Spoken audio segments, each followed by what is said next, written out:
So after he won the Fountain of Youth, was there any question that you were going to go here? You said it was between here and the Florida Derby. Just talk about coming here.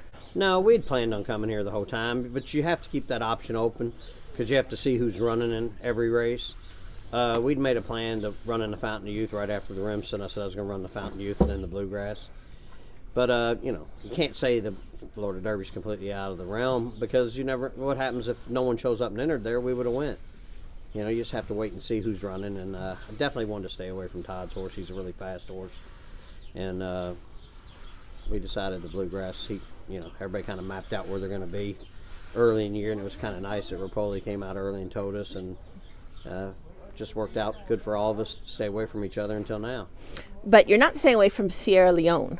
No. Who you beat a nose in the Remsen, and you're both coming off wins in your only start this year. Talk about Sierra Leone and taking him on again. Well, he's a super talented horse.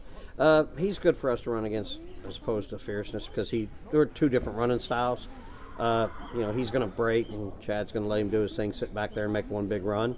And we're probably going to sit second or third and stalk, and hopefully we outkick him down the lane. He's super competitive.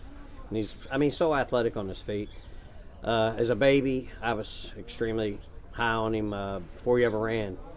There was a few press articles that came out about him, and he's just so talented and has such a quick turn of foot in the mornings that he's a pleasure to have. He's a big, beautiful horse. He's something special.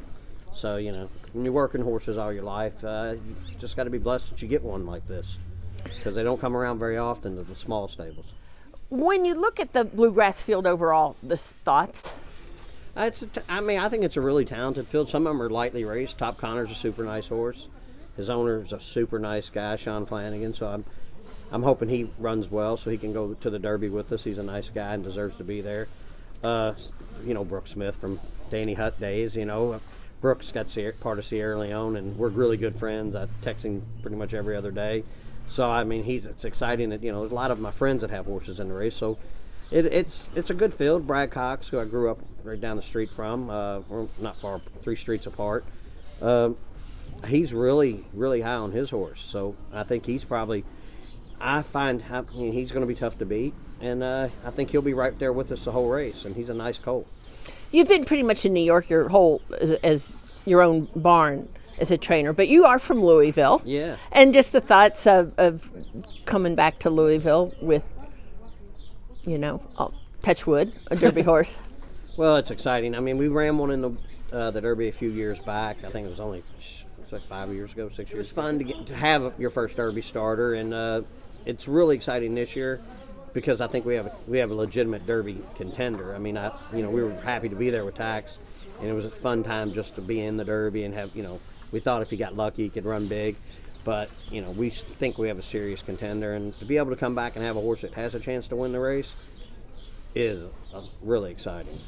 Do you have any other horses that you're bringing in for supporting stakes? I have a horse in the wood today. Hopefully he runs 1, 2, and we run 2 in the Derby. Society Man's another good Magic that we're running in the wood tomorrow, actually, not today. So if he runs big, we'll bring him for the Derby. If not, he could be in the Pat Day Mile. Dornoch's named after a town and a golf course in Ireland.